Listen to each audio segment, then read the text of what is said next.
He expertly opens the man's chest, removes the artificial organ, and cleans it up. The dead body on the floor gets tossed aside like trash. Back at headquarters, Remy hands the organ to a supervisor for check-in. He just made $5,000 on this job. In the future, every human organ can be replaced, so the rich can live forever. The poor can only get organs through loans. But when the loan's overdue, they don't take your property, they take your life. The company's main profit comes from loans to poor people. Not only do they earn interest, they get the organs back when people default. Remy is the company's top organ repo man. He and his partner Jacob have known each other since they were kids. They were tight in the military too. Even when they get in bar fights, they do it together. So their teamwork is flawless. But this job is wrecking his marriage. His wife wants him to transfer to sales, so he won't have to kill people anymore. Remy's starting to warm up to the idea. Tonight, on their way to the company, they stumble on a hideout. There's a bunch of overdue organs to collect here. They immediately pop the trunk and grab their favorite weapons. Tonight's gonna be a big payday. This one job might equal someone's whole year's salary. They storm the hideout. People scatter when they see the repo men.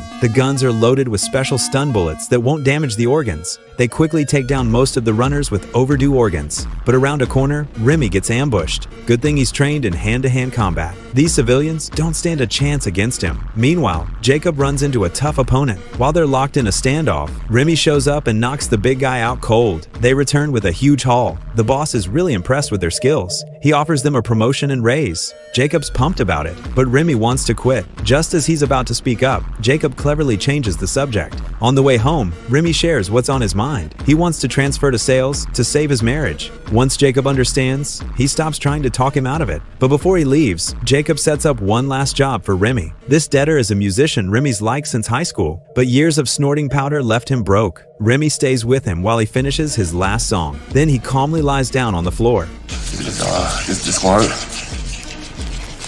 I feel nothing.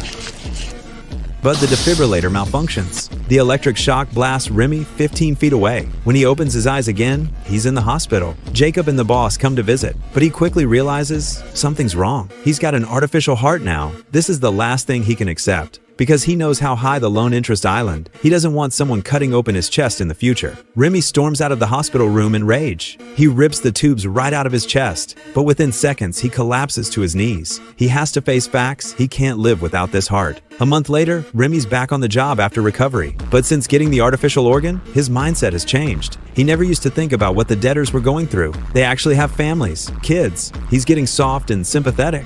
But the company doesn't like employees like that.